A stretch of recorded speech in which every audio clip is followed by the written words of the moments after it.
This is Kevin Conroy, the voice of Batman. This is Will Friedle, the voice of the future Dark Knight, Batman Beyond. And you're listening to the DCAU Review, hosted by Cal and Liam. Streaming at DCAUreview.com and on A fugitive synthoid named Zeta. What are you? And his only friend, Rogue, We're not leaving him. are running from the government It's them! The fugitives from the warrant! Search for the synthoid. and running out of time. Hurry! The Zeta Project. Welcome, everyone, to episode 315 of the DCAU Review. My name is Cal, and joining me, as he does each and every week, my good brother and co-host, it's Liam. Liam, it's a historic day here at the DCAU Review. It's the second time this month we can say that when we've been reviewing the Zeta Project, as we continue with the Zeta Project review this week. And in an effort to eliminate the amount of times we have to review the Zeta Project in the future, and, you know, to not leave it hanging with a cliffhanger, we have a historic amount of reviews to do today, and we have very little time to spare to do so. Yep, that's right. Never before and hopefully never again. But we do, in fact, have 3 episodes to review today, those being Absolute Zero and then the 2-part adventure Wired. So 3 total episodes, 1 2-part adventure, as you mentioned. And yeah, without further ado, let's just get this over with, huh? Hey, let's do it.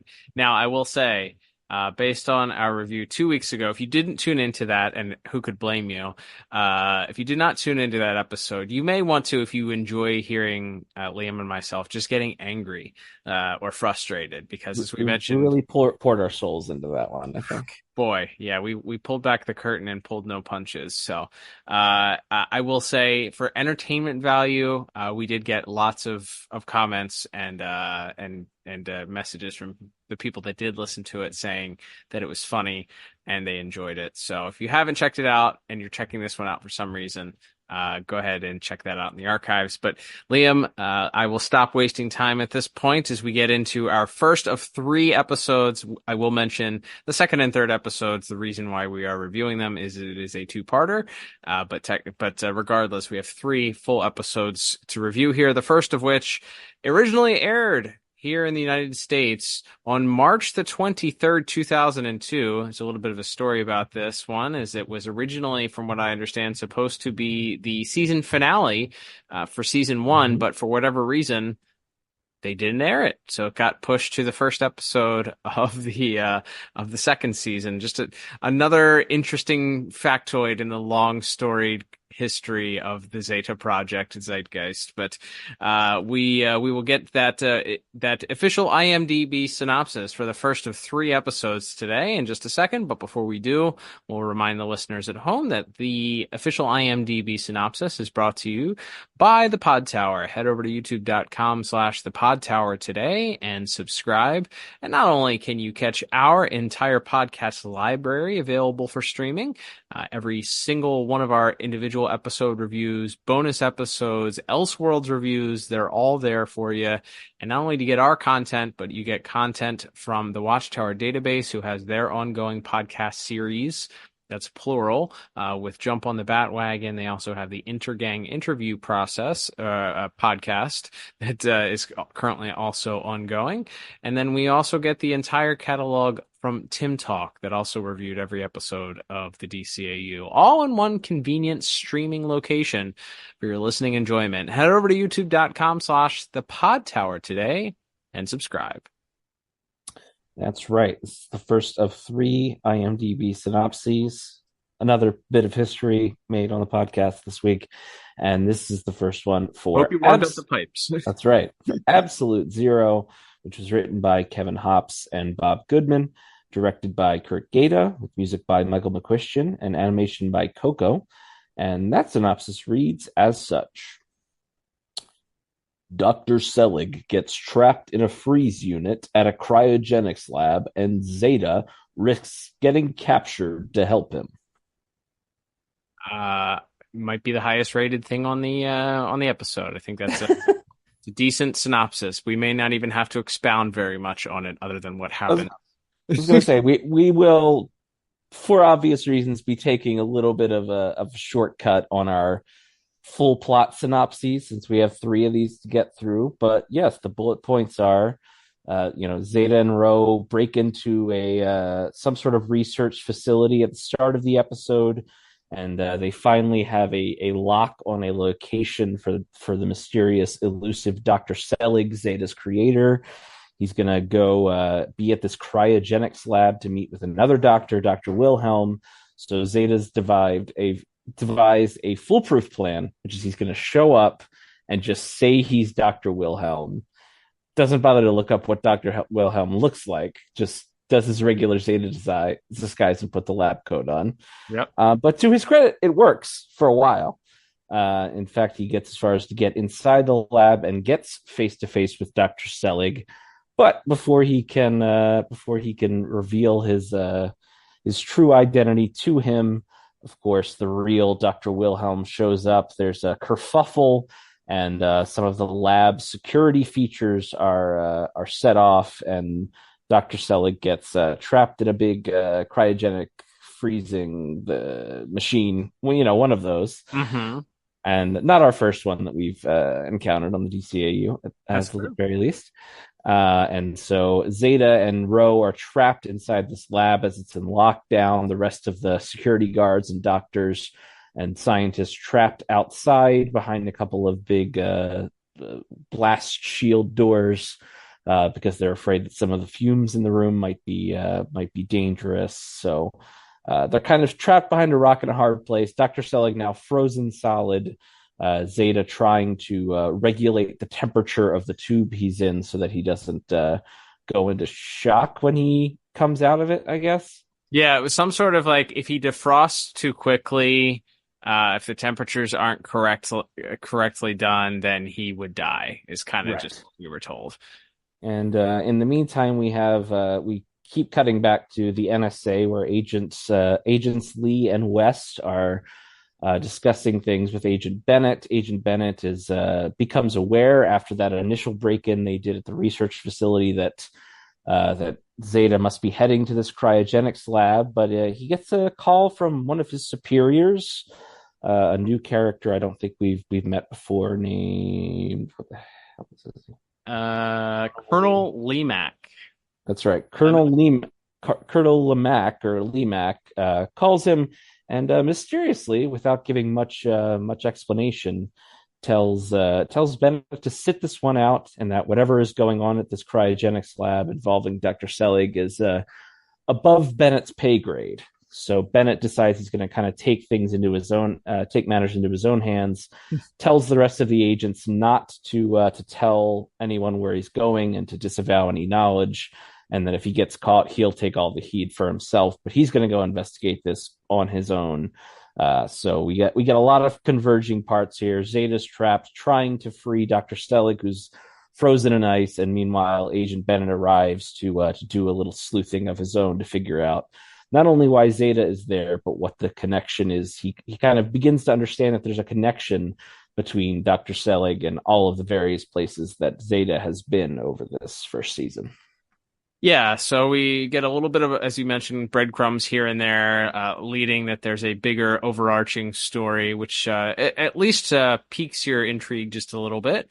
Mm-hmm. At the same time, when Agent Bennett decides that he's going to go rogue and disobey orders, Agent Lee is the only one to really question him, which plays into the end of our episode. She's very surprised and shocked that Agent Bennett would go against the orders that he was given, and she clearly is not in agreement with him. So they're able to Agent Bennett is able to sneak into this one location, get some additional information as to just where Zeta is being held up at this time, and so he and the NSA converge on the lab, all while the cryogenic chamber begins to sort of break down, and there's it's for whatever reason it's sort of the frozen gas inside is causing the chamber to break down. It wasn't supposed to be contained in there for a long period of time.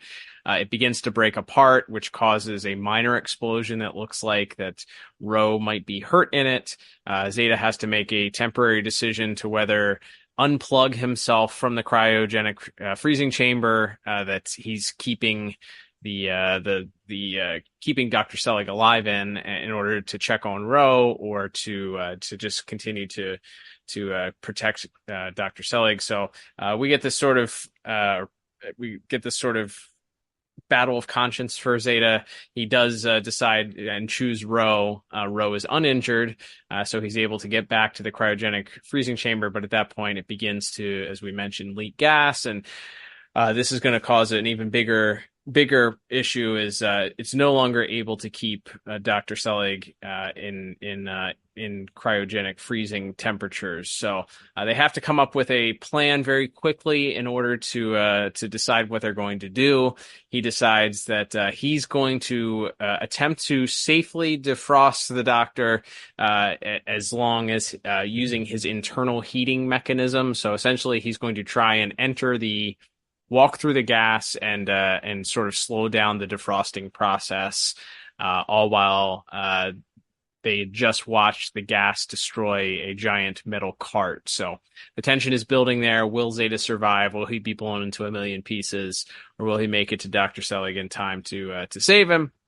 Meanwhile, on the outside, the NSA is arriving. And also the agents at the cryogenic freezing chamber are attempting to get in and are making their way in now that they see that everything is A-okay. So Zeta is able to save Dr. Selig. He's able to use his internal combustion engine or whatever it is to slowly defrost him. He's as the doctor begins to sort of regain consciousness, he's not quite looking at him. It looks like his eyes may be still frozen shut or something, but he's trying to slowly regain consciousness, and Zeta begins to talk to him. And just before he can identify himself is when the agents begin to break in, and that's when Ro and Zeta have to make their escape. So they are able to escape the facility by impersonating a doctor and Dr. Selig on a gurney. They then make their way out in the also converging. So the NSA converges with also a lot of what appears to be United States military presence as well, all at this cryogenics lab. So they escape in a disguise as the U.S. military, and that's when we see the NSA show up, and Bennett is surprised to see that the military beat him to the lab, only to put two and two together and realize that it was Agent Lee that tipped off the army to arrive there. And it is at this point that Agent Lee puts in her resignation. She's no longer looking to work for Agent Bennett based on his decision to compromise his morals and go against the grain there. So that's kind of the tail end of our episode there, as Ro and Zeta once again ride off into the sunset. Unfortunately, not having any additional answers, despite making actual contact with Selig for the first time. So did I miss anything there? Any other points that to the story that were impertinent? Not. I wouldn't say so. The only thing is the friction between Bennett and Lee is as a result of Bennett. It's not exactly clear. I guess maybe Agent West is a bit of a tattletale.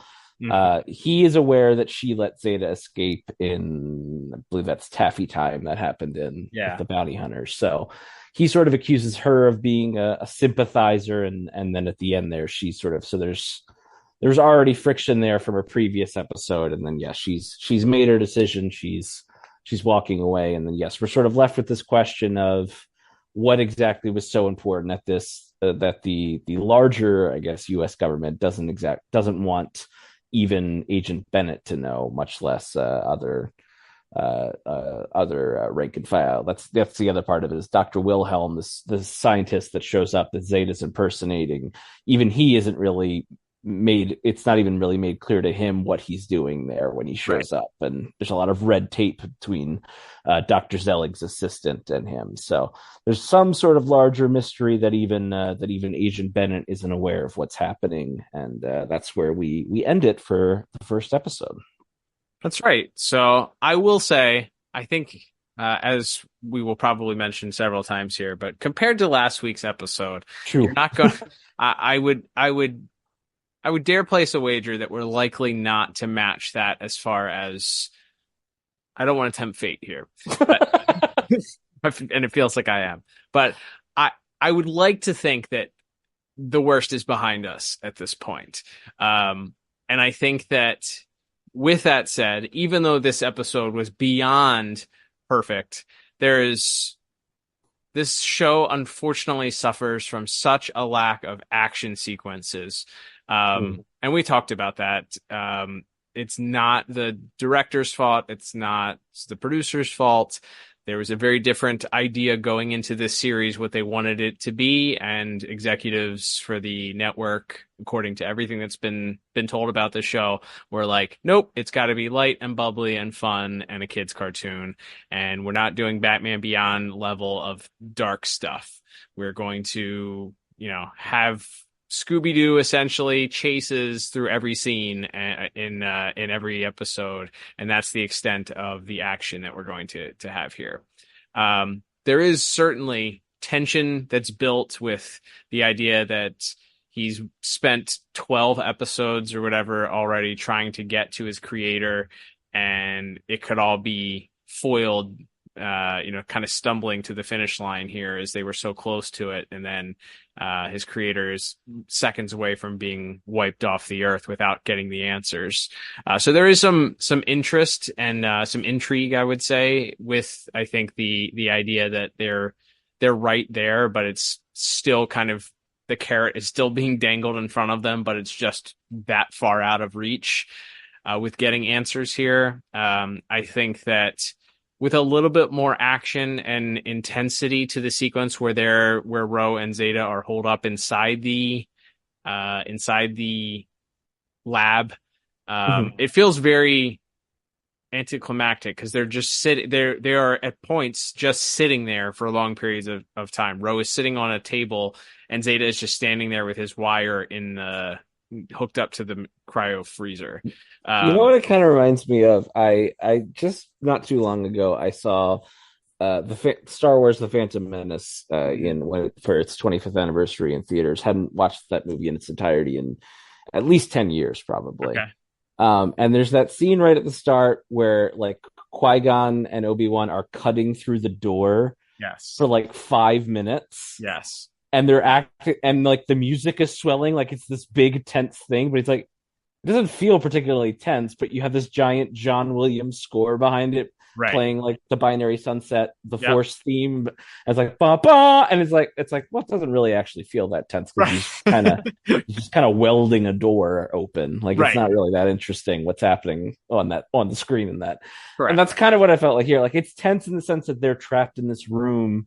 And Zeta's finally close to the doctor, but at the end of the day, it's like, okay, well, they're trapped in a room, and they're just kind of like I said, they're just kind of standing there for a large portion of it. So. And maybe if they had to resolve it in a unique way, but they just do kind of what they always do, which is they just disguise themselves as one of the people that's supposed to be there and walk out the front door. Like it's not like they had to come up with like a really unique way to get out of the situation. Like, so yeah, it's very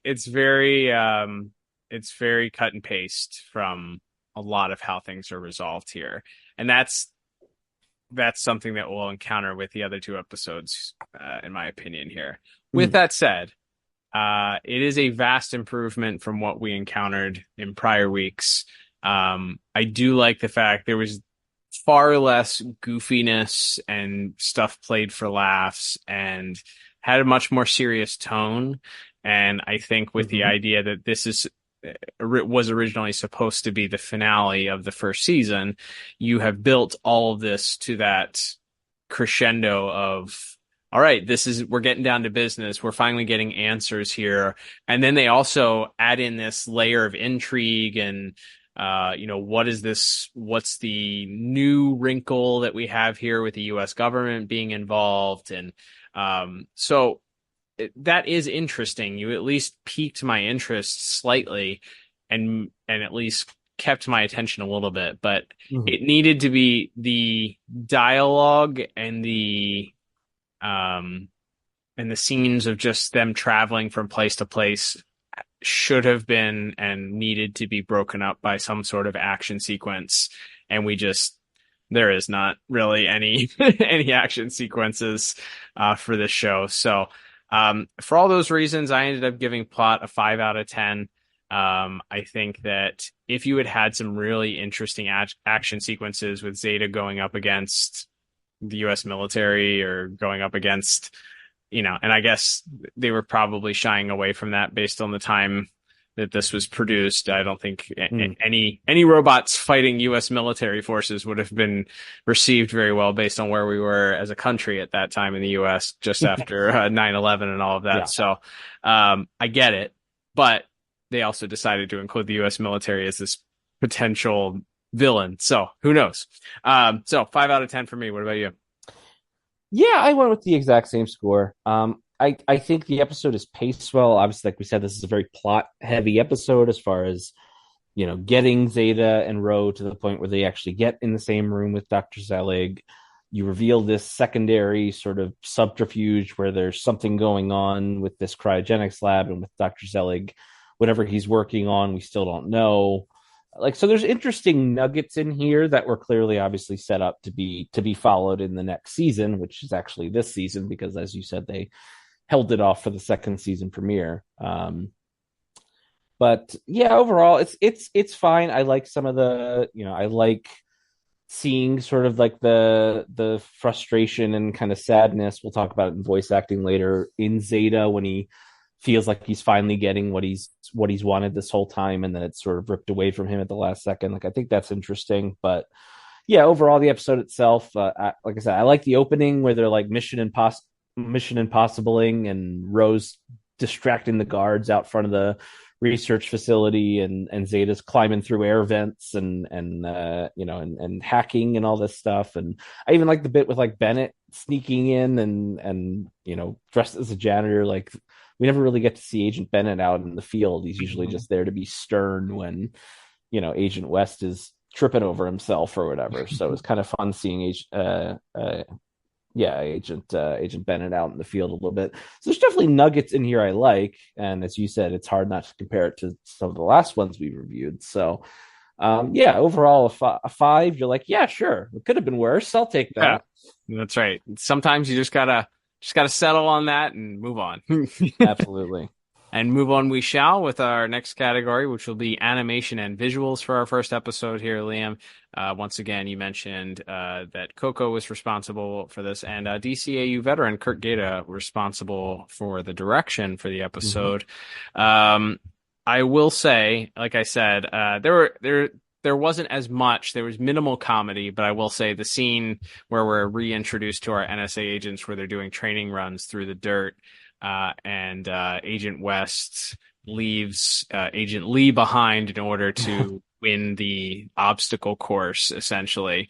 And then Agent Bennett is not happy about it and proceeds to throw him off of a 15 to 20 foot high wall into some mud. Thought that was pretty interesting. I laughed at that, but probably not for the reason they wanted me to laugh at it. Not because he fell into mud, but because he threw him off of like a 15-foot high wall. And there was like no broken bones or anything like that. But yeah, I think we had a little bit of in couple interesting sequences. We get some close-ups of eye retinas when they're doing the eye scan. We kind of get this interesting shot of Zeta's iris changing in order to match the doctor that he's impersonating, the Dr. Wilhelm that he's impersonating. I thought that was pretty unique. And then more reckless security guards, following up the tradition here. They're not quite the SWAT team, but I love that the security guards for the cryo freezing chamber show up, and essentially they're responsible for the lockdown because they just fire lasers aimlessly into a laboratory full of chemicals. So that made me laugh as well. But outside of that, there's one sequence where Zeta he has to walk up sort of this air vent shaft, and he kind of puts his feet up on one side. Again, I think very Mission Impossible was probably what you said, and very in that same vein of Secret Agent of he has to move up vertically, but he has to go up and put hands and feet up against each side of this air vent so that he can walk up slowly to the next level. Why? I guess he doesn't have extendo legs, or I don't know why he didn't think to use his extendo arms to get up to the top there, but it sure looked cool for the sequence. But there's a pattern here that repeats. Spoiler alert for our next two episodes, and that is, it feels like to fill runtime, because they don't have action sequences. Every other scene is a sequence of somebody walking from point A to point B, and a lot of times it's just watching that character move from one spot to another. There's no dialogue usually included. It's just, oh, he's walking down this hall, and you see him start at the end of the hall, and he walks to the other end of the hall. And then we cut to the next scene, and it's close-up dialogue, and then we cut to the next scene, and it's somebody walking from one point to another, or running from one room to another. And I just picked up on that over and over and over and over again. And it's so, it was very frustrating. So, I will say, it's not as bad maybe as some of the other episodes that we've poo-pooed, as we've said. But I just, this episode suffered from just a lack of anything terribly interesting. Like I said, a major point of the episode, our hero is standing in place, frozen. And he's not frozen, but he's essentially frozen in place, trying to keep this cryogenic freezer operating. So our hero is static not static shock, static as in not moving, for a significant period of time of the episode, and it's just not very visually interesting. So for all those reasons, I ended up giving animation visuals a 4 out of 10. It's not because the animation I think is bad, it's just because there's nothing very interesting here.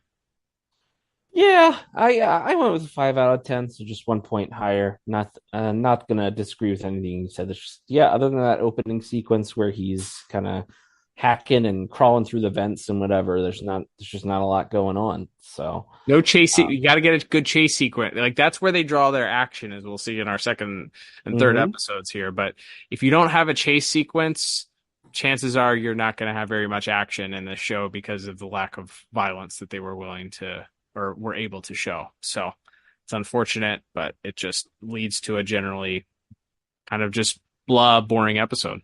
Agreed. All right, Liam, let's move on to our third category for our first episode, of course, music. And Michael McQuistion responsible for our music for the first episode, as is the case with many of these episodes. I don't have a ton of musical notes. What about you, as far as anything that stood out to you? Yeah, I liked the music in the opening sequence. I already talked about it, the hacking sequence. It feels very Mission Impossible, I thought. Mm-hmm. I liked that sequence a lot. I thought the music as he's trying to decompress the tube, and then uses like the heat from his like internal core or whatever, kind of picks up. And there's even kind of some nice music when Zelig starts to wake up, and he's about to tell him his name, and then the people burst in. I think Mr. McQuistion does a pretty good job with what he's given, but again, not a lot of big action sequences or things where he gets to flex his muscles. It's a very dialogue-driven episode. So for that opening sequence and maybe a little bit at the end, I settled on a 6 out of 10 for music. Yeah, I went just 1 point lower, a 5 out of 10. I think I agree with you on those points that you brought up as far as the music is concerned. The intensity of them trying to break into the room at the very end, I guess, as the defrosting is happening, I think is probably one of the highlights that you mentioned that I will also co-sign on. And then the only thing that I also picked up on is kind of the very end sequence is we get what is our prototypical ending for a Zeta episode as they drive away, as Ro and Zeta are riding away. We get it's a little bit like I don't know, a little bit of 80s sitcom almost sort of ending of like a happy-go-lucky, like Punky Brewster, like, oh, we'll get them next time type of like vibe that's going on there. And then the music just sort of fits that. It's certainly the synthesizer is very heavy, of course, throughout the entire show, but that kind of played in a higher, like happier key to sort of end, despite the fact that the episode itself feels a bit of a bummer, or the fact that they got so close but weren't able to get a resolution to what they've been looking for their entire season. It does feel like a little, all right, well, we're going to end on a high note because we're still after it. We're still get back there. So that's the only other musical note that I said. So 5 out of 10 for me, 6 out of 10 for you. Not bad, all things considered. All right, Liam, let's wrap things up here for our first episode with our voice cast. We do have a rather large cast here that we'll go through, but the good news is anybody we cover now, we don't have to go through backstory when we get to our second and third episodes. So let's run down our voice cast for our first episode here. That is right. So for the first episode, we do have briefly we hear Michael Dorn as Colonel Lamac. That is, of course, the voice of Calabac and the original voice of Steel. Oh, there you go. Just briefly. Also, he was on one of the Star Treks. Blah blah blah. We have Gray Griffin, or Gray Delilah, she was known at the time as. She's the assistant to Dr. Zelig, who's kind of stonewalling the rest of the team, and voicing Dr. Wilhelm is Michael T. Weiss. Probably the most interesting note about this is that he played the titular role on the show The Pretender, which was about he wasn't a robot, but he was like a super genius master of disguise. And so probably not an accidental casting if I had to. One of those nod and winks that Andrea Romano liked to do. Absolutely. We do have Erica Alexander as Agent Rush introduced here at the end. She becomes more important in the next 2 episodes. But playing Dr. Selig, we have George Siegel, or Segal. Folks would know from things like Who's Afraid of Virginia Woolf, or for me, he's the magazine owner and the dad of the main character on the sitcom Just Shoot Me. Yes. Really good. We don't get a lot of him in this episode, but he has a very warm kind of kindness to him, I think, that works for that. And then we have a bunch of our regulars here. We have Lauren Tom as Agent Lee, Michael Rosenbaum as Agent West. Not a lot for them to do. Agent Lee, Lauren Tom gets a little bit more to do with her dramatic quitting at the end of the episode. But a lot of it comes down to our three of our regulars, which is Kurtwood Smith as Agent Bennett. Like I said, I like that he's like more in the field on this, and he's kind of piecing things together himself. I think it's kind of a fun dynamic. And then of course we have Dietrich Bader as Zeta and Julie Nathanson as Ro. Again, I think as is often the case, the voice acting is the strongest part of the show. I think Dietrich Bader gets to do a lot of the heavy lifting as far as giving that emotion, the moments where it looks like Ro's injured and he's kind of trying to make this choice, and then when he ultimately does save the doctor but isn't able to, when he says, like, he almost starts to go into the intro of the show, my name is, right, and he gets cut off. I think that's kind of a nice, really dramatic moment there for Mr. Bader. So yeah, I think our leads kind of carry this one, as is often the case. Yeah, and they actually get, I would say, the majority of our dialogue is split between Mr. Bader, Miss Nathanson, and Mr. Smith here, with them really being the focal point of the entire episode. So all of them obviously very extremely talented actors and actresses, certainly well gifted with unique voices, and I think they pull it off for the episode. That's why I ended up giving voice acting a 7 out of 10. What about you? I gave it the exact same score of 7 out of 10. There we go. All right. Well, totaling everything up for this episode, I end up with a 21 out of 40. What about you? Yeah, and I'm just a couple points higher at a 23 out of 40. Okay. It's a Zeta episode, but we always talk about rewatchability doesn't really apply to this series. Mm-hmm. But if you were going to check this one out, yes, it's depending on how you look at it. It was produced to be the season finale of season 1, or it was the season premiere of season 2. Either way, it's an important episode. Like we said, it sets up these breadcrumbs that I assume will follow into the rest of season 2 here with the secret plotting going on that even Agent Bennett isn't aware of. So it's a fine little ride. It was inoffensive, which is more than we can say for the last episode we reviewed. I would say we might put that one in the win column if that's the case.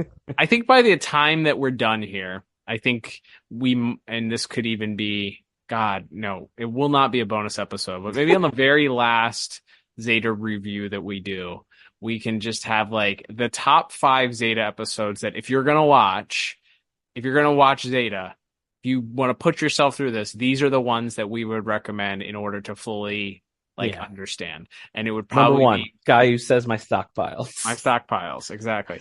Well, I would probably say the premiere, the Batman Beyond crossover episode, and then maybe this one because it at least ties everything together. And I don't think you would miss anything in between by going, if you skipped over the other 9 episodes. Yeah, nothing you can't follow for sure. Right. So right now I would say this slots into that like 5. If you're gonna watch it, this one will fill in some gaps and make sense, help things make sense. For sure. All right, Liam, let's move on to our second of 3 reviews. And of course, this next episode is a 2-parter, meaning we will only give final scores for it. We're not going to break up scores here. We'll go right through and review this essentially as one long episode here. But of course, this episode is called Wired. Wired parts 1 and 2. And Wired originally aired here in the United States March the 30th, 2002, at least for part 1. And then part 2 would then go on to air on April the 6th, 2002, meaning we're 22 years past this episode's original air date. And Liam, we will of course get the official IMDb synopses. I think you can give them back to back here since it's part 1 and 2 that we're covering for this episode. That's right. So these are the synopses for Wired parts 1 and 2, which both parts were written by Robert Goodman. Part 1 was directed by Liz Holzman. Part 2 by Tim Maltby. Music for both parts by Lolita Ritmanis. Animation for part 1 by Sunmin Pictures. And part 2 was animated by DR Digital Co., which is DR Movie Co., who we talk about all the time on Justice League, but apparently they had a different name back then, as is sometimes the case. So with that out of the way, and the synopses for these episodes read as such. 3 hackers rescue Zeta and Rho from the NSA, but they're not who they seem to be. And for part 2, Rho tries to rescue Zeta from the NSA before they erase his memories. Short and to the point, just like we're going to do with the synopsis. I was going to say, if Zeta did not get, sorry to skip ahead, if Zeta did not get captured at the end of part 1, we wouldn't have to do both of these. Correct. Well, and if it wasn't called Wired part 1 and 2, we wouldn't have to do this because they don't. Part 1 is mostly a lot of I would say faffing about.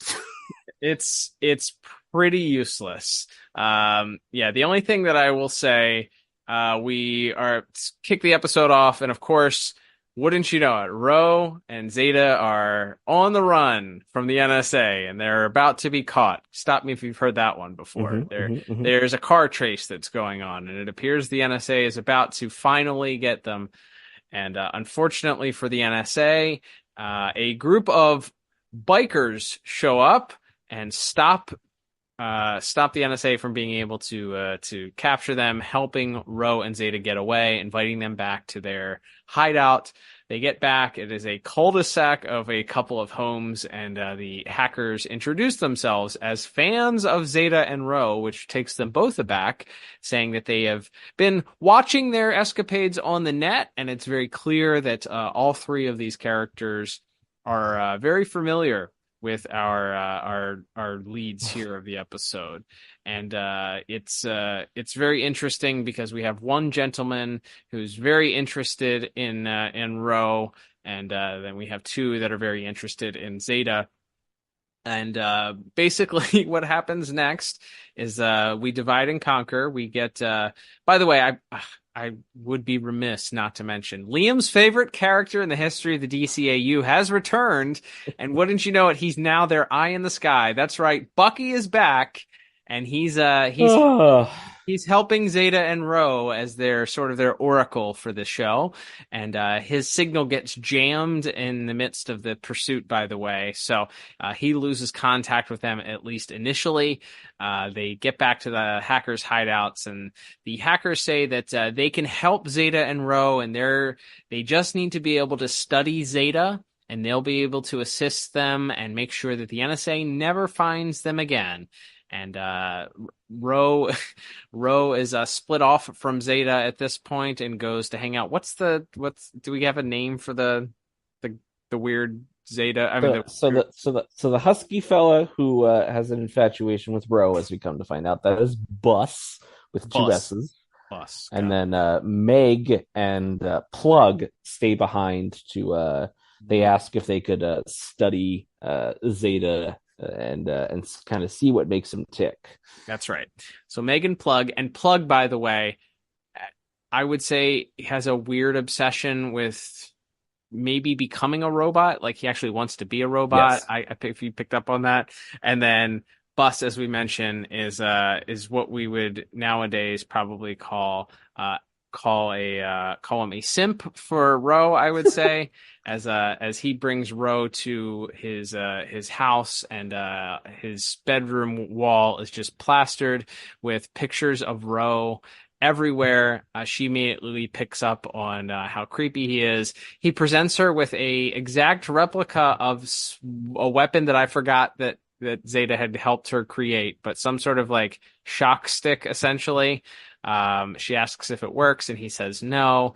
He then says that they can get some information off of his computer, and she goes over to the computer. It's there where she once again interacts with Bucky, who is hacked in to Bus's computer, and before he can get out, that they need to get away because the hackers are in fact dangerous and trying to take advantage of them. He's cut off, as Bus makes it very clear that she has no choice, but she needs to stay here. And that's when we flash back to Meg and Plug, who at this point have double-crossed Zeta by incapacitating him, and they begin dissecting him and pulling his parts off of his frame, and in order to better understand how he ticks and how he works. And it's very apparent that they are looking to perhaps adapt his technology to make them better hackers or something. All of this is going on while the NSA is still trying to find out just what happened to Zeta and Ro, as we have a new agent. Is it Agent Rush? Is that her name? I think. Yes, she shows up for a second in the last episode, and yeah, now she's taken Agent Lee's place, it seems, as the new no nonsense girl agent that's mostly just there to roll her eyes as Agent West trips over himself. I was gonna say they really turned up the physical comedy for this two-parter for Agent West. He's really the butt of every single joke. He says that he's pretty much the agent in charge now, and invites Agent Rush to follow him, which of course leads to him nearly getting hit by the NSA vehicle. Ha ha ha. So all of this is happening at the same time, and it looks like our hackers have moved on not only from disassembling Zeta, but now they're going to remove his hard drive or something, which is going to cause him to lose his memories and completely shut down. And they don't care. All while Ro attempts to escape from her captor, which is, of course, not that difficult because Bus is he's a tubby loser. So she's able to very quickly overpower him and threaten him and leaves his room, locking him inside just as the NSA pulls up, as they've been able to locate where the bikes that the hackers were on and track them to this cul-de-sac, leading us to what ultimately is our finale for this part 1. Yeah, so everybody kind of convenes in the cul-de-sac. That's where this episode is taking place. Ro is out on the lawn, but sees the agents arrive, so she's trying to play a little keep away. Meanwhile, the other two hackers that were taking Zeta apart are radioed by Bus and told that the agents are here. So while they're distracted, they doggone it, they set Zeta's arm right next to his detached arm, right next to his shoulder joint, and so Zeta's able to reassemble himself, at least in part, and begin to make his own escape, and destroys the hacker's computer in the process. And so he and Ro are out. It does look like maybe Zeta's going to be captured by agents Rush and West for a moment, but Ro swings down from it's a tree swing, I guess, and knocks them out from behind. And violence. Yes, I was going to say this might be the first kick or punch thrown from a human to another human in this show. We get a little bit robot on robot in the next episode, but yes, Ro provides the distraction, and they're looking for a way to get away. Their car that they arrived in has been commandeered by Agent Bennett and the other agents, so they steal one of the bikes that the hackers rode in on when they convinced them to come in, and they speed away. The NSA bus, what is this thing that they ride around in? I don't know. The hover bus is hot on their tail, but Meg lets the other hackers know that they won't get very far because she didn't charge up the bike that Zeta and Ro are trying to escape on.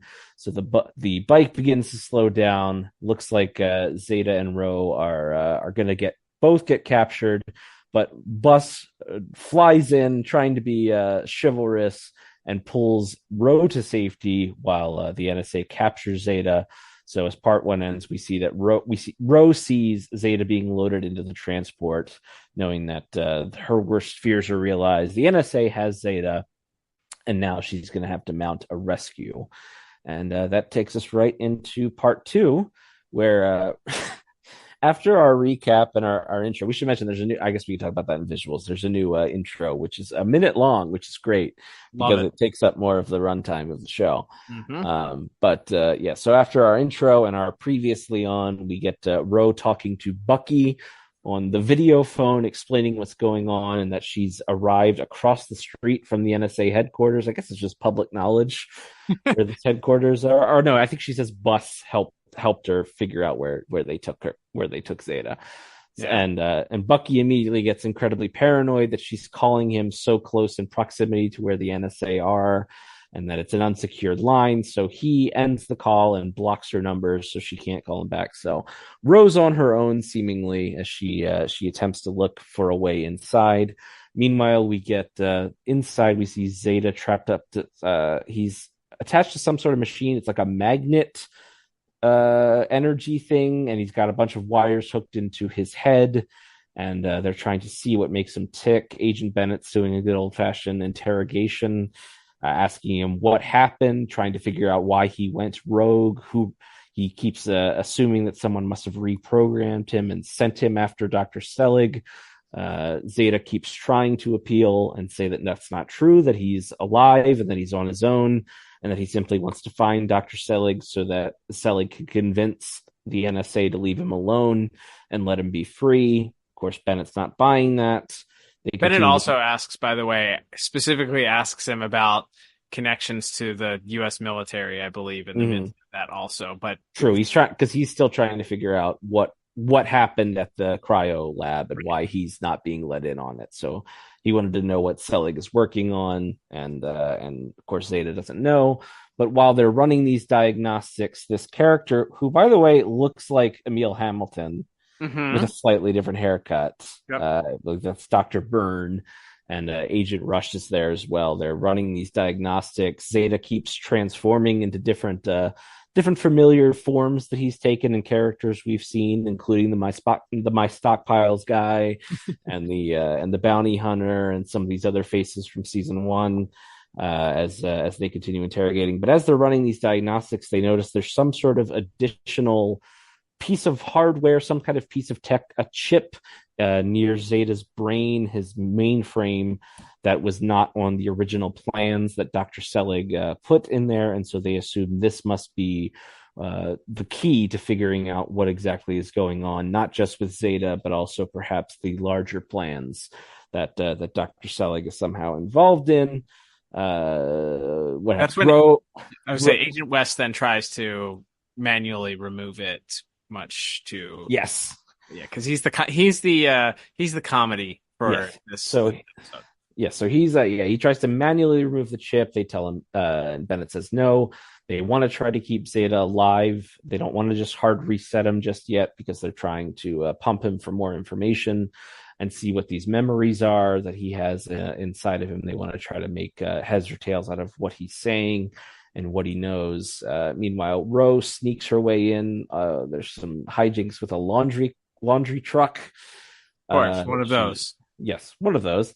And is able to make her way inside. Agent West is walking around the facility by himself, and Ro is sort of trying to avoid it. While Ro is walking around, she sees a bunch of sort of test labs that have been set up at this facility, and we see that there are now additional, I assume these are newer infiltration units, Z9s perhaps, and even some just regular old security bots rolling around with weapons and everything. So she's walking around this facility, and finally they just meanwhile Bennett and the doctor decide that there's no way to both save all of Zeta's memories and figure out what's going on with this chip in his head, especially with Ro on the scene. So they're going to just purge his entire memory, his entire mainframe, and pick him apart piece by piece.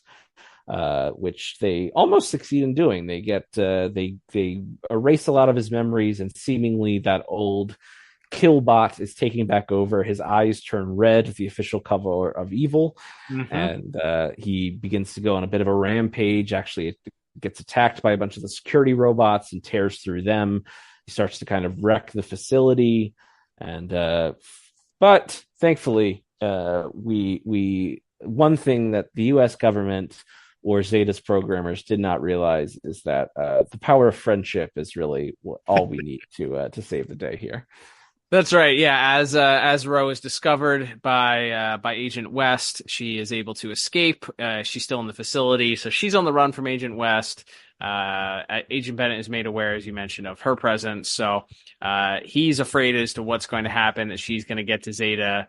Zeta, as you mentioned, has already escaped. So they're after Zeta, they're after Ro. Agent Bennett taps into the PA system for the building and begins instructing Ro to stand down, to surrender, that at this point the robot that she once knew is no longer there and was never there, that he's a weapon. He was designed to kill. And regardless of what she thinks he is, that he's not good.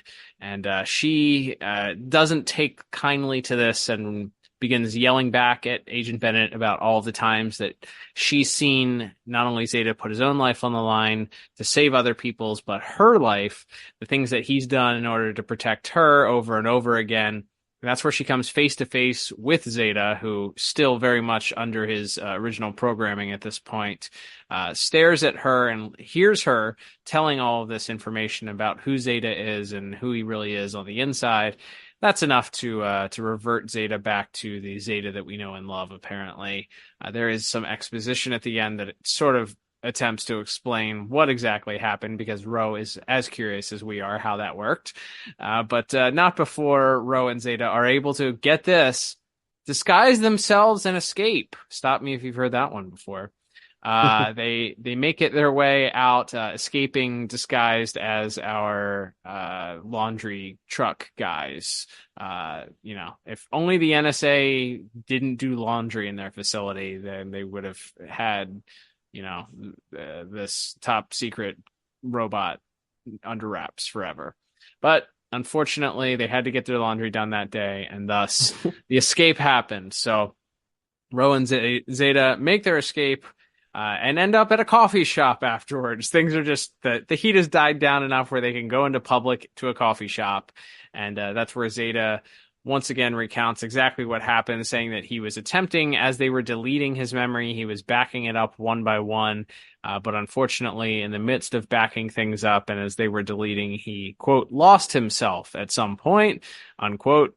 And then something that Rose said must have jogged his memory and provided the reset that he needed. So they advised at that point that they are once again on the run to try and find Dr. Selig. So that's all. That's where we wrap up the episode, I think. I don't remember anything else that I missed or that we not really. They I think they mentioned as a result of the previous episode, Dr. Selig has more security and he's sort of gone into hiding. So we're kind of everybody, Agent Bennett and Zeta and Ro are all back to square one as far as trying to figure out what's going on or where Dr. Selig is. So there we go. We've hit our reset button to start the new season. There we go. We've made no progress at all, folks. So yeah, I would say very much, unfortunately, both of these episodes. First of all, the first episode is incredibly creepy. I know we're looking at this through a 2024 lens, but the idea of some dude being wildly obsessed with a teenage girl, we assume maybe he's a teenager too. It's not really explained. So. But obsessed with her to the point where he's dressing like her. They wear shirts, and his hair is cut in the same fashion as hers, and he locks her in his room and won't allow her to leave, and says that she's going to live there with him forever. So yes, under the 2024 lens, that is insanely creepy. I mean, what year did what's the Stephen King? Is it Misery? Is that what year did that movie come out? Because I'm pretty sure this was creepy back then too. Okay, yeah, it's probably always been very creepy, but they played it's played for comedy. Yeah, yes, it's played for comedy here. But it's very uncomfortable in today's day and age, I'd say. And if you're at all on the internet, which is a terrible place to live, you hear stories of people that get obsessed like this and do crazy, terrible things. So that's not great. The other hackers just turning out to be miners, MINER, not MINOR, miners for data and information and technology. You kind of saw that coming from a mile away. If you had probably had a half a brain, so it didn't feel like that big of a plot twist once they double crossed our heroes. It just kind of makes our heroes seem at this point they've been through so much. I don't know why they would trust anyone, let alone three random hackers who expressed from the very beginning that they don't respect the law or don't necessarily seem to have any redeeming factors other than they're like, oh yeah, we can help you out. Let's hope our heroes learn that there's no such thing as free help like that anymore. So, yeah. And then for part two, so much of the episode, our hero is just restrained, and it is interesting to see. It's like a race against time, of course. Is Ro going to be able to get in there to save Zeta for a change as opposed to the opposite? So Zeta actually needs the saving. And then it kind of seems pretty bleak once the reset supposedly happens. And then it feels a little bit cheap and contrived as to how he ended up not getting his memory deleted when you were watching the screen that was like memory deleted. You're like, okay, I guess the computer was wrong, or this is just one special robot. That's all. So that being said, it's at least you get a lot of intrigue, get a lot of conversation back and forth between Agent Bennett and Zeta. and there's certainly more questions to be asked based on what they discover while they're in his head and all of that. So combined, both of these episodes, I ended up giving plot a 5 out of 10. What about you? Yeah, I think that's about where I settle. I think part one would have been like a 3, and maybe part two is a 5 or a 6. So averaging that out a little bit, probably actually being a little nicer to them than just averaging it out. But yeah, I settled on a 5 as well. Part one's just like I said, it feels like any number of season 1 episodes that are just this complete left turn, except for the last couple of minutes when the agents show up and then they capture Zeta. So there's not a lot to dive into other than what you've already touched about, kind of the attempt to play this off as comedic subplot. And then part two is at least a little bit tense, with Ro kind of racing against time to break in, and then that the tense moment, we do actually get some action with Zeta fighting the other robots and blowing up the facility at least. And there's some interesting stuff, I think, between when Bennett is interrogating Zeta and just refuses to believe that it could possibly be true, what Zeta's saying, that he comes in peace and then he just wants to be free and all of that, and refuses to believe that some other rogue government or something hasn't reprogrammed him, and that's why he went rogue in the first place. So there's some good stuff in here, at least most of it happening in part two. So I settled on the 5. Yeah, same. All right, Liam, let's move on to our next category, which is going to be DR Digital Co-Animated and Animation and Visuals. So there is a new look for season 2 here. Some more cell shading. I think as far as the way that everything looks, it's certainly the character models and the way that things are set on the screen at least look a little more a little less low budget, but I think it's kind of a smoke and mirrors thing, because I think the actual character movement and the scenes, it was hard to tell. I guess we'll probably have a better idea the next time that we review Zeta, but part 2 really doesn't have a ton of movement going on. There's a lot of characters standing around. Zeta's restrained a whole lot. There's not a lot of action, because it's a lot of characters walking or running from room to room is kind of what we're led to believe is our action sequence. I guess that was the chase scene at the beginning of the part 1.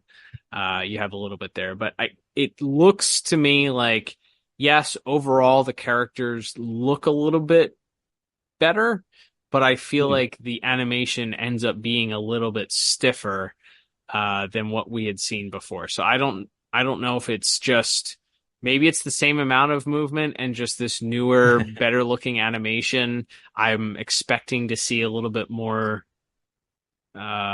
interesting visual action versus what we got. But at times it feels like the characters move more like a animated Flash cartoon or something. Not Flash the Flash, but Flash Player, the old real-time Flash or whatever it was called. It feels more like that than it does an actual animated show. So again, I don't know if we'll see more in the future that kind of lends to better, more interesting visuals. I don't have a lot of faith in it, but at least the characters look shinier and have a little bit more depth to them, I suppose.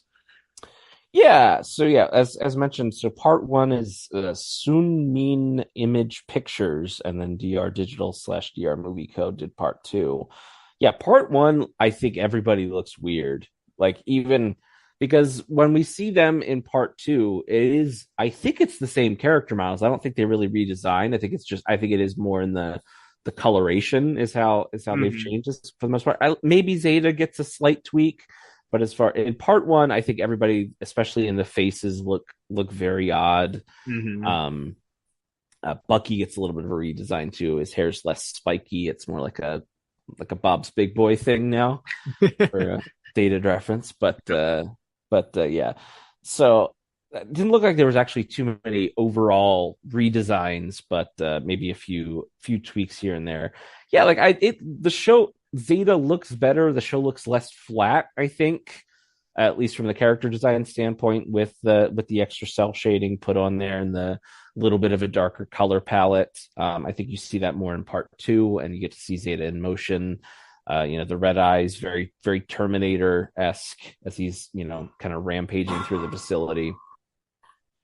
And so I think there's some good stuff, and it looks pretty good. A lot of explosions and stuff in part 2, so they get to flex their muscles a little bit. Yeah, I think part 1 just looks off. I do think they pull off a pretty neat trick when Ro swings out of the tree and comes down and kicks the 2 agents in the back. They kind of do this kind of sweeping camera angle where they kind of follow her jumping out of the tree and then swinging down, and you kind of follow her from behind all the way to impact, or I think they cut just before impact. But so I thought that was kind of a neat camera trick. But other than that, yeah, animation for part 1 a bit pretty stiff and not particularly compelling. Part 2 I think picked it up a little bit. And like I said, definitely had more action with Zeta versus the other robots, and some of the different race against time feel to it. So I ended up settling on another 5 out of 10 for my visual score. Again, kind of averaging out that I didn't like the first part, but that I thought the second part was pretty solid. Yeah, I gave it the same exact score, pretty much for the same exact reason. I will say that there were two sequences that we talked about while Zeta is restrained in part 2, where he's switching between the different personas that he's been in the first season. I thought that was neat. Like, it was yes. If you know this, you got it. I think one of the personas was even the one that he was in when he's first discovered in the Batman Beyond episode. It's like a heavier set lady with like red hair and a blue jacket. So you get all that different stuff. You get all the different people that he's previously impersonated, kind of flashing and phasing in and out. And then not only that, but then you actually get this as they're deleting his memories, that they go inside his head, and you kind of see.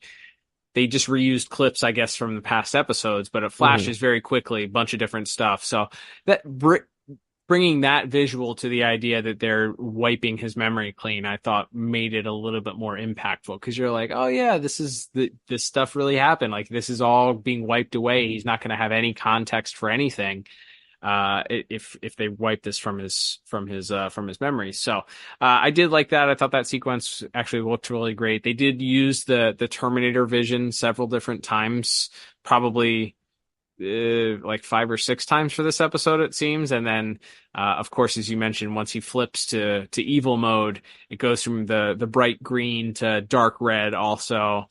So at least they changed that up a little bit to match with what was going on. And I did like the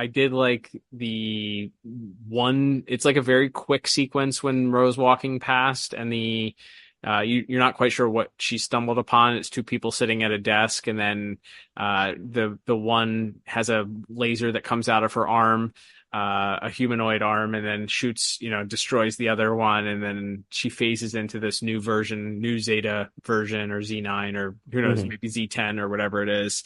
And then the brief, I was hoping for additional robots to be released, because Bennett asks research and development to release all of the robots. So I'm like, all right, here we go. This will be interesting. Zeta will get to destroy some robots, and it's literally 2 robots that he gets to interact with and does away with very quickly. But at least that was interesting. And then as Zeta is finally breaking free from his restraints, the explosion in the lab I thought was pretty neat, because it kind of goes all the way around. There's all these screens that just kind of explode one by one in this circular lab that he's being contained in, as he's kind of like straining to break free from the binds that hold him. So yeah, I think there are some interesting things, but boy, that first part is just, man, very boring at times and very stiff, and kind of low rent at times also. So not the best, but it averages out 5 out of 10 from both of us. I think is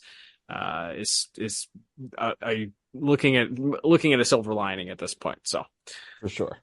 All right, Lane, let's move on to our next category, which is music. And I believe, did I see Lolita Ritmanis was responsible for the music for this? Correct. Okay, Both perfect. parts. Both parts. There we go. So chase sequence at the beginning of part one. That, of course, always is going to have some interesting synthesizer chase music. I think the tension and dread that comes up once Zeta is finally captured at the end of part one also is kind of played up with a good piece there. You do have some like comedy music in between, of course, with Agent West acting a fool in part one, and then with Ro as she swings down to save Zeta from the tree. There's a piece that plays there that was kind of unique and interesting. And then part two, I think most of it is probably in the brain wipe sequence, like as that intensity is turned up, and as they decide to kind of proceed with wiping his memory, and he starts to panic, and then you kind of keep cutting back and forth between him and Ro trying to race to the scene and all of that. There's some interesting music that plays there, but not a ton. Nothing that stood out to me as being a really great or unique piece overall. So I settled on a middle of the road 5 out of 10 for this as well. What about you? Yeah, I went just 1 point higher at 6 out of 10. I don't know if I was just feeling a little generous. No, I think it's, like I said, not a lot to add to what you said. I think the music when he's losing his memories and when he's sort of appealing to Bennett and the other agents, even as he's kind of being shocked and he's losing himself, is really nice. And when Ro is kind of making her speech at the end that snaps him out of it, I think there's some good music that accompanies that as well. So yeah, I just went 1 point higher out of 6 out of 10. There we go. All right, Liam, our long national nightmare is nearly over here. So we head towards our final category of the day, which of course is going to be voice acting for parts 1 and 2. And unfortunately, we have a bit of a larger cast because of the additional characters from part 1, but overall not a ton that we didn't cover in our first episode. So we can certainly run right through these here as we break down our voice actors and actresses from part 1 and 2 of Wired. That's right. So we do unfortunately have Blaine Barbosa returning as Bucky in this episode. We have Jim Wise as Dr. Byrne. That's the Emil Hamilton looking dude. Mm-hmm. We have playing the 3 hackers. We have Amy Daniels as Meg. We have Paul Ament as Plug, and this man's name is spelled Googy. Juji Gress as Bus, who does actually have a one more role in the DCAU as he plays Bouncing Boy in the Legion JLU episode later on. So, but yes, we have them, and then we have, as we said, kind of taking a larger role this season, apparently with the exit of Agent Lee, is Dominique Jennings as Agent Rush. She's solid. She's just there to kind of roll her eyes at Michael Rosenbaum's Agent West. Straight man. Yep, she's the straight man to the comedy goofball. And yes, as mentioned, seemingly ramping it up to 11. Like, he was always kind of this wet behind the ears, kind of goofy idiot, but it's gotten to the point where I would like to know about the NSA's hiring practices if this guy still has a job. And retention policy. What are they doing? Yeah, it's like, how did he pass the test to get here? How does he meet the requirements to stay in this job? How strapped for people are the NSA that this guy, who does he know? Maybe being the Flash's grandson or whatever.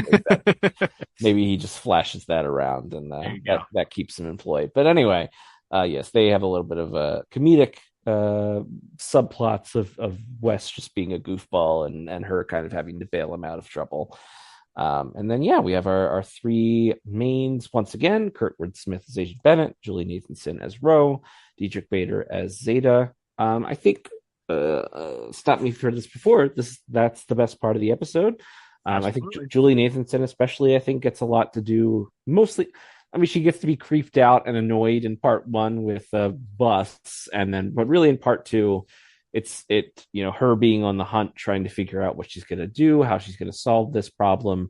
Bucky is, of course, no help, as usual, so she's kind of left to figure things out for herself. And then, yeah, she gets the big dramatic, the snap out of it speech, even if she doesn't actually know that Zeta can hear her, but sort of being broadcast over a loudspeaker throughout the whole building about how, she doesn't, you don't understand what he is, and how, look at all these lives he saved. Look at how many times have you gone home, to see your families at night because he saved you, and how many other people has he saved? Why are you hunting him like this? You've seen what he does.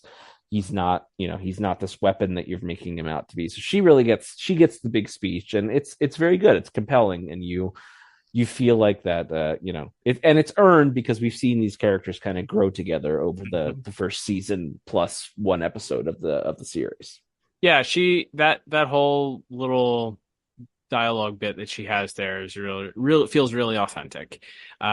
Which, as you mentioned, it should. She's the character that has seen and walked alongside this unit for as long as we've known them, for 13 plus episodes at this point, and it comes off as being very authentic, passionate. She's really fighting back with her words the only way that she really can in that moment, and not even realizing the impact that it's having on Zeta. And then, yeah, I think Dietrich Bader comes off authentically innocent, and as he always does, as the robot that he's playing, but the emotion that he shows as he's realizing that he's trapped, his memories are about to be wiped, the pleading that he does with Kurtwood Smith's Agent Bennett, it's really kind of like pull at your heartstrings a little bit. Like he does some real acting there, and Kurtwood Smith also puts on his acting cap also, and does a really great job as going back and forth, and the interrogation comes off as authentically like, yeah, I wouldn't want this guy interrogating me. Like he sounds like he means business. Like, I wouldn't want this guy shining lights in my face and demanding. I might just make a confession that I didn't actually do, like a false confession at that point based on how intense and mean he sounds. So yeah, all of that, I think this is one of the best opportunities, part two specifically, not part one, but part two specifically, I think has one of the best showcases for all three of our main characters here, in a way that, because of how the show breaks down in season one, where you just have these side quests to nowhere, oftentimes you only get you'll get two of the three, but typically not all three of the characters, given such a showcase. So yeah, I ended up giving voice acting another 7 out of 10 for this episode, based on their strong work as well. I think it's they're carrying these episodes as we get through there. There's at least something that we can look forward to in some of these episodes, hopefully. Yes, absolutely. And I actually gave it an 8 out of 10. I think part two really carries it because like I said, part one is a lot more it's an attempt at comedy, more so, I would say. But yeah, Dietrich, off the performances as we've talked about of Mr. Bader and Miss Nathanson and Mr. Smith as Agent Bennett, I think it's a really solid. I think it's one of the best showcases that they've gotten. Even as we always say that this is the voice acting is the best part of the show. Even among those performances, I think this is maybe one of the better ones we've had. So, a good job of elevating the material, as we sometimes say. That's right. So that will bring us to the final score portion for parts 1 and 2 of this episode. Wired, I ended up with a final score of 22 out of 40. What about you? Yeah, and once again, I'm just a couple points higher for Wired parts 1 and 2 at a 24 out of 40. So, what do you think as far as rewatch? I mean, again, yeah, a lot into that because it's the premiere essentially of season 2. Yeah, like I would almost say you could just skip part 1 and just watch part 2. Yeah. Probably, yes. All you need to really know is that the NSA grabs Zeta in the last 2 minutes of that episode. I say, isn't there's even a recap at the beginning of the episode? Correct. So you would be caught up to speed pretty quickly. So I could almost just say, I think part 2 is worth watching, but part 1 you could at the very least, you could fast forward to literally the last 90 seconds of the episode, probably, and delete it as if it were Zeta's memories and you were the NF. That's right. That's right. Yes. So, all right. Well, there you go. Liam, we somehow made it through our first triple feature, and it was Zeta Project. I feel like Bruce Wayne in the pilot to Batman Beyond. Just I'm ready to shut the whole thing down and say never again, and just hang it up after this one. But no, we shall carry on. That's right. What did you call it, Clark? The never-ending battle. That's right. Right. So we press on. We carry on here. With another review coming up next week. But before we get to our preview for our 5th Saturday review, we will, of course, thank you, our listeners, for tuning in, if you did, for this week's triple feature. And we'd love to hear your thoughts on our review. If you haven't watched these episodes, if you have watched them and you want to give your feedback on them, you're welcome to chime in with that as well. You can interact with us via Twitter/X or Instagram at DCAU Review. Send us a DM or, send us a tweet or whatever they call them now. There'll always be a tweet to me. And let us know your thoughts on this episode or anything else that you want to talk about. Lots of exciting stuff happening in the world of both DCAU and DC animation these days. So always something to chat about.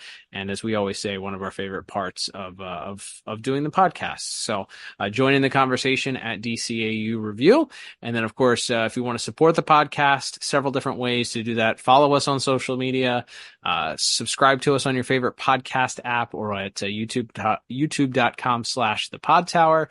If you listen to us on your podcast app, and it allows you to leave a 5-star review as it does on both Apple Podcasts and Spotify, that helps us out a lot. We get a lot of ratings on both of those, but we could always use more. And of course, if you leave a 5-star review on Apple Podcasts and we read it on the show, and you live within the continental United States, we'll send you a little thank you gift just for leaving your review. So you can also, of course, check out the show notes. There's a link there directly to support the podcast financially if you want to do so. We have several listeners that give of their hard-earned cash every single month, and we thank them for it. We don't take that for granted. Thank you to our supporters. You can also check out the store tab also in our store link in the show notes as well if you want to pick yourself up a piece of show merchandise. Liam, as I mentioned right before all the plugs there, next week will be the 5th Saturday of the month, and we are steering away from standard DCAU fare with a trip to an Elseworlds for the 5th Saturday of the month. So let's give a little bit of preview action for what we'll be talking about.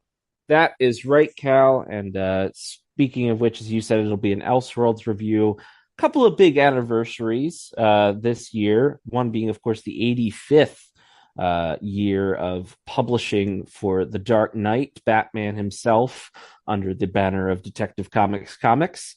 And within that 85 years, it's actually also 20 years since the debut of The Batman, it's not a follow-up in the sense that it's a continuity follow-up, but the next Batman cartoon to come out following the end of Batman the Animated Series, often overlooked, as we have talked about when we reviewed it in the past. And so we figured, hey, 20th birthday of that show this year, 85th birthday for the big man himself.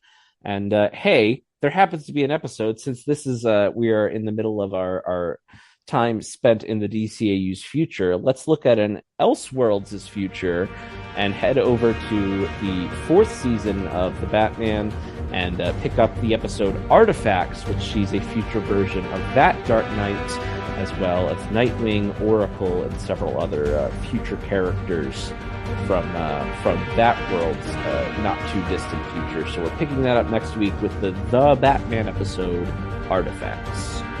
Looking forward to that one. Been a few months since we've done the Batman review, and it's been ages since I've seen that episode. I only vaguely remember the concept, so sounds like it'll be fun.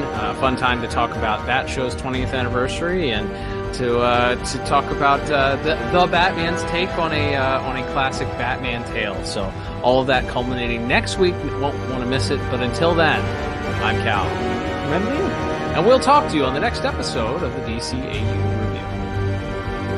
You better come back. Zeta. Bye-bye. You gotta stop threatening the listener.